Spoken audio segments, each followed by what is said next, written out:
I am Elizabeth and I am on the floor, and I'm here today to talk to you about some books that I read in the month of January. I read a lot of books in January. Well, not a lot, but I mean, for 1 month, it feels like a lot. Anyways, I read 13 books in January, so I'm gonna basically recap them, like tell you how I felt about them. Of course, I'm gonna tell you what I read, or else that wouldn't make sense. So yeah, that's basically what this video is gonna be about. So if you're not into that, peace out. It's good seeing you. But if you are into that, strap in, because I feel like this is gonna be a minute. All right, so the first book that I read was The Hate You Give, 5 out of 5 stars. I'm just gonna start off with that. It was absolutely incredible. I loved that book. I thought it was so good. I laughed, I cried. It is a young adult novel, but it deals with very real situations. I saw like another review about it that was like the only thing that's young adult about this book is the fact that the characters themselves are young adult, like the main characters. I think that everybody should read this book. That's literally one of the notes that I wrote. Everybody should read this book. I think it is absolutely incredible. What the book is about basically is it's about this girl Star. I'm not really giving anything away because I'm pretty sure this is on the back of the book, but Star witnesses the death of her best friends at the hand of a police officer. But Star is a black girl living in a majority black community, but she attends a majority white private school, and you kind of see this inner conflict happening inside of her that's really interesting to read about. So that is a definite 5 out of 5 stars for me. I loved it. I really enjoyed it. I cried so much. I cried. Moving on, the next book that I read was Dark Matter. I gave it 3 out of 5 stars. It's a sci-fi book, and how I kind of put it is it's like It's a Wonderful Life, except more sci-fi-y and not like feel good. This book does not make you feel good. I don't think I felt good about it at any point. The story was interesting enough to hold my attention, which is why I think it's a good book, but it definitely is like a certain type of read. Like, I'm probably not going to reread it again. What I'll probably end up doing is giving it to somebody that I know enjoys that kind of fiction. I felt like it was trying too hard to be thought-provoking, and that's why I was like, this, I don't know, it just really wasn't for me.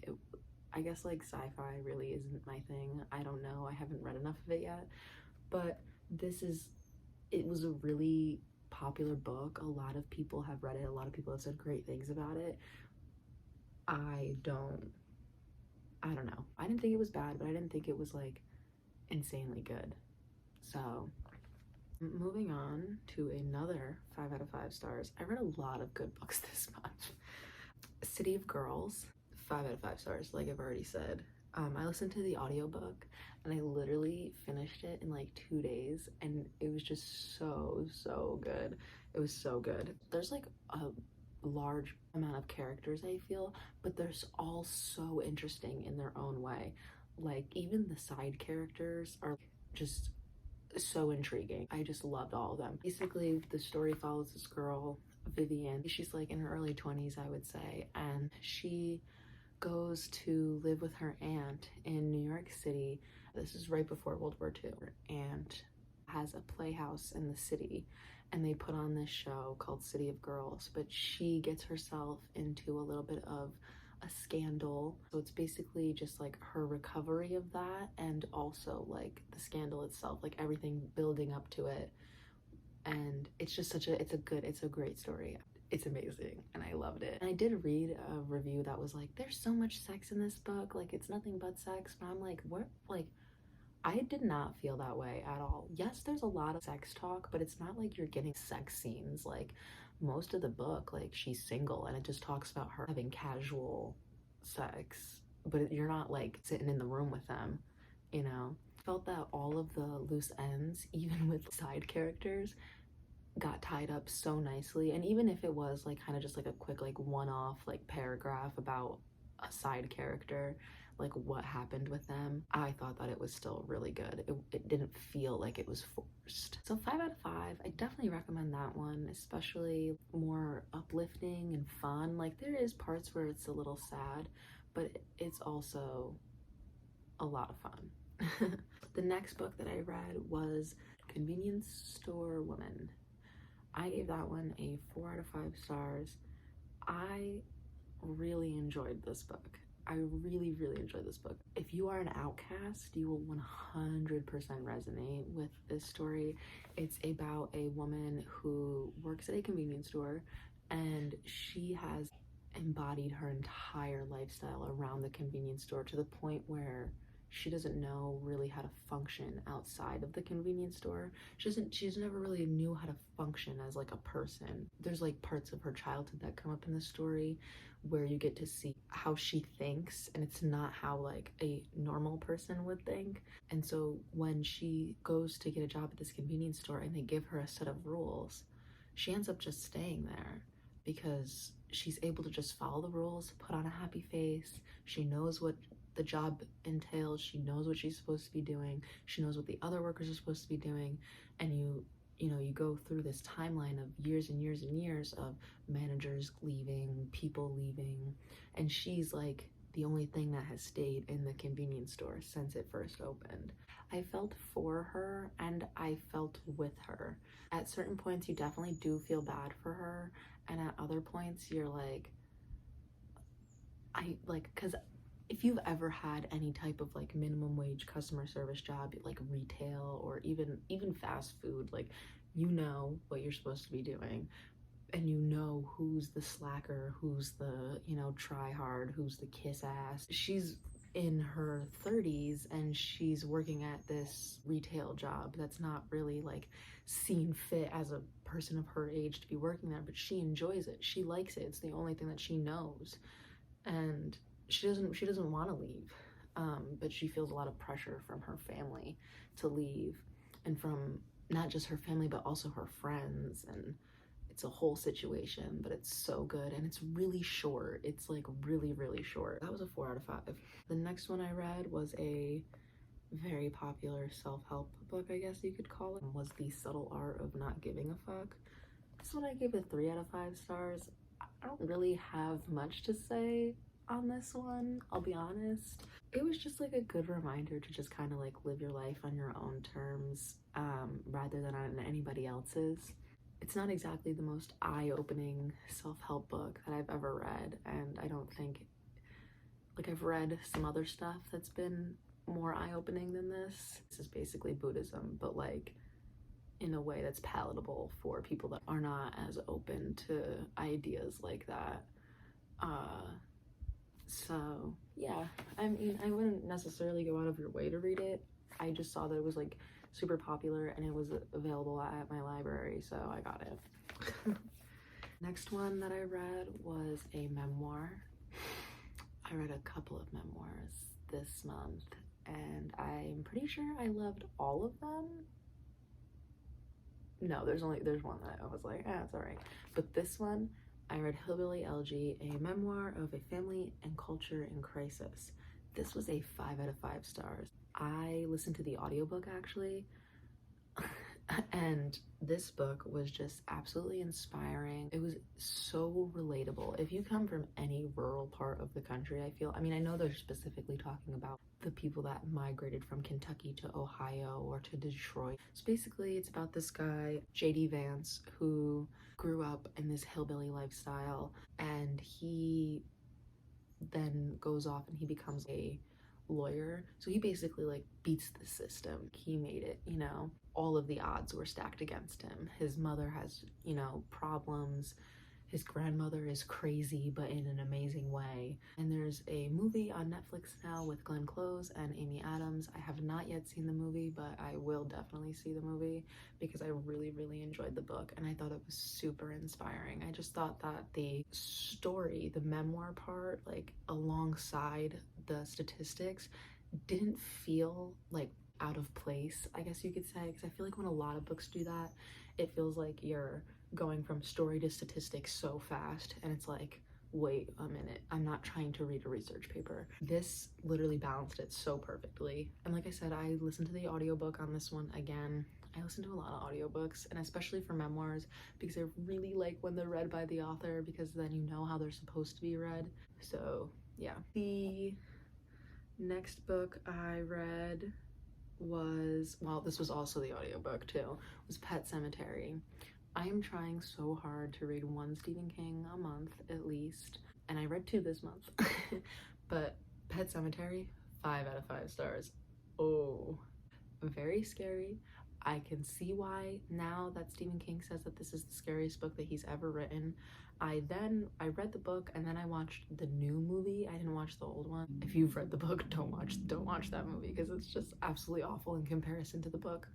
But basically, this book is about, I feel like if you don't know what this book is about by now, like, where have you been? This family moves to a new house in Maine, and behind the house there's a pet cemetery where children bury their dead pets, and it's like a remembrance type of thing. It's like the children in the neighborhood, they've been doing this for generations. It's something that's been going on for years and years and years and years. It's just something that kind of has been happening in this town forever. Now, when you go past the pet cemetery a little bit, you get into a sacred Indian burial ground, and some freaky stuff happens in there. I don't know what that was, but some freaky stuff happens in there, and that's basically the story. I don't want to give too much away. I absolutely loved it. I have not held my dog tighter since I read that book. The next one that I read was also a Stephen King. I read the book Carrie. This one I remember physically reading, because I remember sitting there and saying, wow, this is so slow. I gave this a 3 out of 5 stars because I love a good revenge story. I really do. And I felt like kind of bad giving it a 2 out of 5 because I did enjoy it, but at the same time I was like, wow, this is... And I felt like the buildup was just not enough for what we get as the ending, or even like at the turning point of everything. It felt like everything went by so fast, like all of the bad shit. Everybody hates Carrie. Her mother has problems with her. The people at school have problems with her. The teachers have problems with her. The whole town thinks that she's a freak. We get it. We understand. You don't need to write literally 150 something pages of just that. Like, you can shorten that. It was slow. But I will be honest, the story was good. When it did start to pick up, I was like, wow, this is like good. It's good. It's a good book. I am not gonna go out of my way to reread that one. It's more of a 2-star than a 3-star, so I gave it a 3-star in the end, but whatever. The next book that I read was I mean, it's not a memoir, and I wouldn't even classify it as self-help. I mean, I guess it's more of a memoir than anything, but it's Wolfpack. It was basically just like an extension of or I don't even know if it was really an extension from her commencement speech from a college that she gave this speech at, and it was I gave this a 4 out of 5 stars. I just thought it was a cute little good reminder, like, to give up on internalized misogyny. She talks a lot about how women need to band together more. The lines that really stuck out to me was something along the lines of like, be grateful that you were given the opportunity, but don't be afraid to ask for more. Know your worth, and then some. It was good, and I even cried a little. So it was really, really short. This was something that I finished in like a day.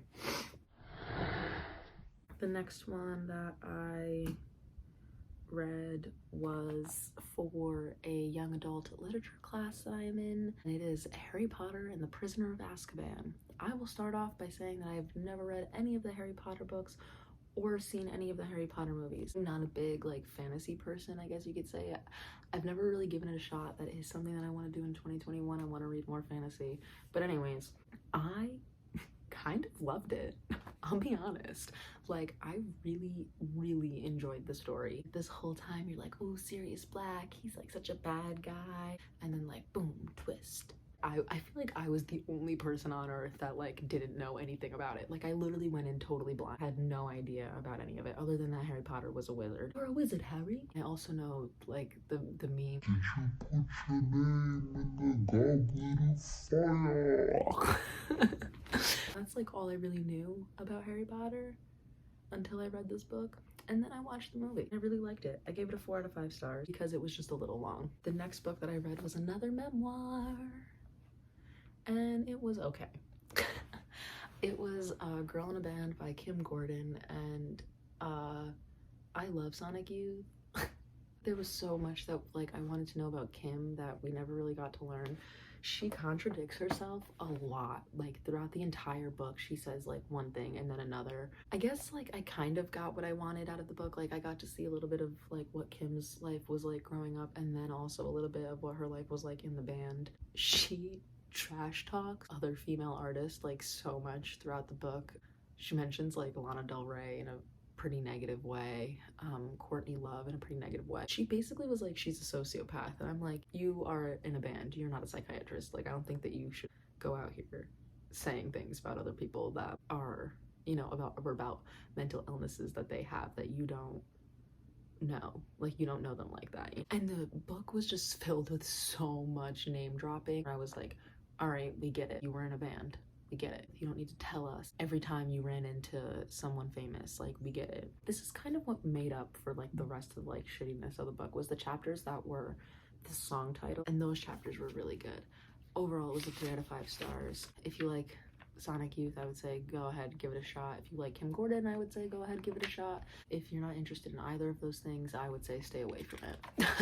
The next book that I read was also for my young adult literature class that I am in, and that was Aristotle and Dante Discover the Secrets of the Universe. Before I go any further, I would just like to say, boy, did I cry.